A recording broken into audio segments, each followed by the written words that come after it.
Hey guys, yes, it's another episode of Jenny O Talks, and I am super excited. I'm actually having a super terrific day. There's just so much that's been happening in the world of entertainment, and I'm very excited to bring you all the latest gists right here on Jenny O Talks. Well, before I talk about entertainment, before we delve into the world of, entertainment, I would like you to take a look at an exclusive interview I had with one of Nigeria's recognized comedian. He's not just a comedian, he's an MC, host, and he's pretty much done well for himself. He commands the audience whenever he's on stage. Keeps them spellbound with his delivery, with his style of hosting, and I don't want to do too much talking. He's worked with so many comedians in Nigeria, from Kenny Black to Forever to so many notable comedians. He's worked with them, and he's doing well for himself here in Canada. Not just in Canada, but also in the US. He has a show he does. In fact, I think he should do much. He should do more of the talking. So guys, check out this interview with none other than MC Saco. I'll be right back after this interview. Enjoy. Hi Saco, it's good to have you here. Thank you so much. It's good to hear some genuine talks. Yeah. So let's talk about you being here. I mean, you're in Canada, you're in the US, you're pretty much everywhere. The brand Saco. Yeah. How have you been able to remain consistent? Even here, coming from Nigeria, how have you been able to remain consistent, kept that brand alive? Okay, so the word consistent is consistent. You have to use that word consistent because what has brought me here is the power of consistency and knowing the value that I want to give. My job as a compere, as a comedian, is to give laughter, is to give full entertainment, and I think that's what I've been doing.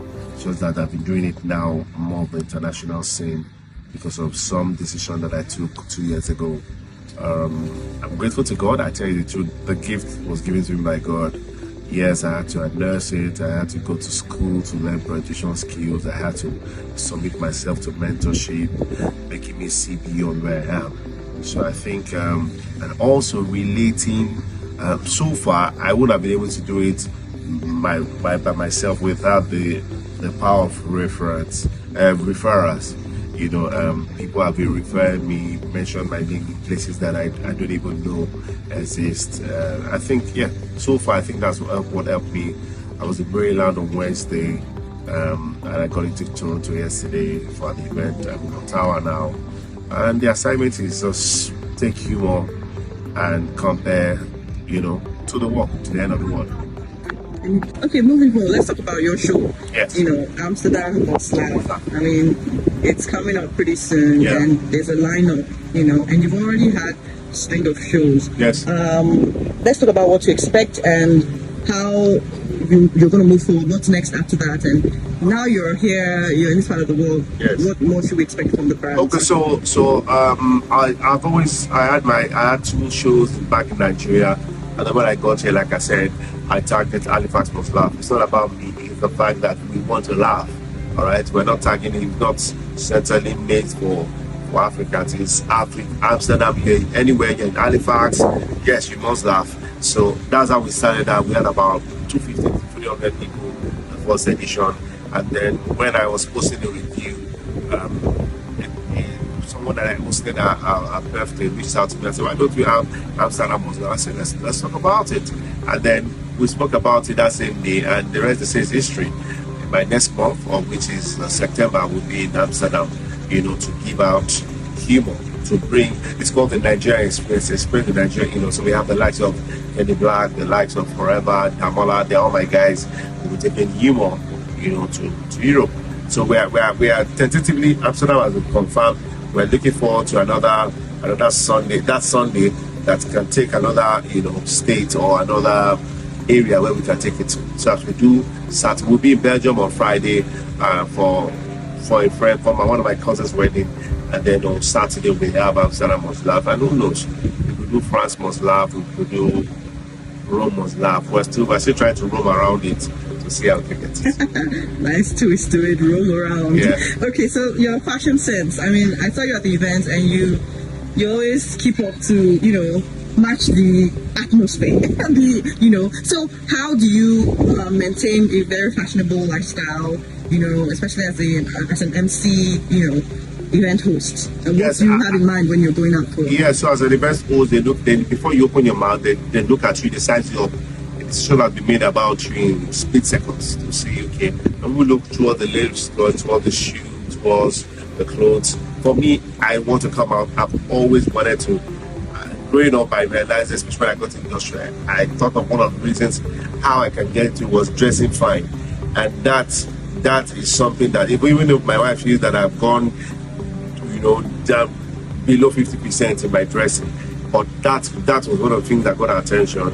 That was an attraction to me dressing fine, and it basically opened door for me. It's still opening door, so I'm intentional about how I dress the event, because somebody cannot pay you this so amount in hundreds of thousands, and then you have to dress very well. I love to dress very well, because first you don't even know who's going to see you, don't know who you're going to meet, and it's your dressing basically. So I have people that I work with, I have some fashion house that I work with that makes things easy for me. Okay, before I let you go, I want to talk about shows like Big Brothers and all that used to engage the audience. Yes. I mean, people still see that as a distraction for what's currently happening in Nigeria. Yeah. What's your opinion about shows like that? So, when people complain about that, what is the alternative? What is the alternative thing you're going to create, to make them not focus on that? A lot of Nigerians, one of the things that I found out about Nigerians is that in spite of the hardship, we want to have fun. We want to be in charge of our happiness. We don't want to use the fact that things are not working to affect us. Big Brother is bringing joy for them. I'm not a fan of Big Brother. I respect people there. But the truth is, it's bringing content. People are coming out. People that didn't know you didn't know them before, and they're coming out known. All right, even though there's a lot of things there that happens there, but it's a show that has come to stay. So I'm not the Nigerian government that will say they shouldn't. There's a lot to learn from them, and I always like the when they how do you do it? But when you, I always like to watch the show on Sunday, sorry, what do you call those? No, not the dance part. Where the biggie or no, the biggie. I like the biggie time, and then when they are bringing the people out. Okay, evicting them. Evicting, yes. So I like that evicting part. To say, okay, what has this person done, to be evicted? And so they do a summary of what the person has done. And I tell you, for some people, you just want to be there, get in there, and then a lot of people get to know them. So who's this person? That's why every platform is a good platform. Every platform is maximize the platform that you are in. And they become a brand after. And they become a brand after. So like I said, we're not being a full brand. I'm a full fan of it. Yeah. But whether I like it or not, I think I know some of them. And just come to stay. If you do not like it, what is Nigerian government doing to create a content that will encourage people to say, you know what, be in this house for 1 month and let's see how smart you are in there. And I think they do that also in Big Brother. Let's talk about Jenny. Finally. Yes, finally. Let's talk about Jenny Otot. I mean, what can you say about the personality and the show in general? I mean, we talk about real life issues, and what's your opinion about it? I think Jenny O is doing a fantastic job, bringing from a place of experience back in Nigeria to letting people to interview people and talk about real life issues. I think her personality for you is she knows what she wants, and she's just going for it. It's a force that needs to be reckoned with. So if you know her right now, get used to her, because she's going to be one of the people that will be deciding a lot of things, not only in Canada but in the outside Canada. So it's a privilege to know her and to see the things she's doing, impacting and getting people to share their story of where they are to where they are right now, where they were and where they are right now. I think I'm proud to be associated with Jenny. Thank you so thank much. you. It was nice talking to you. Same Yes. here, same here. Hopefully, we'll see you at different shows. By the Yes, because grace you're of God. everywhere. By the grace of God. Thank you please. so much. Thank you. All right. Bye.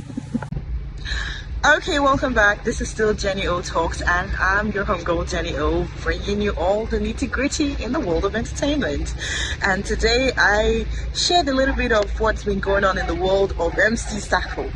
Do not forget, I'll be bringing more of this to you right here on Jenny O Talks. So just keep it here and let's keep you entertained in the world of entertainment. So I'll see you again pretty soon.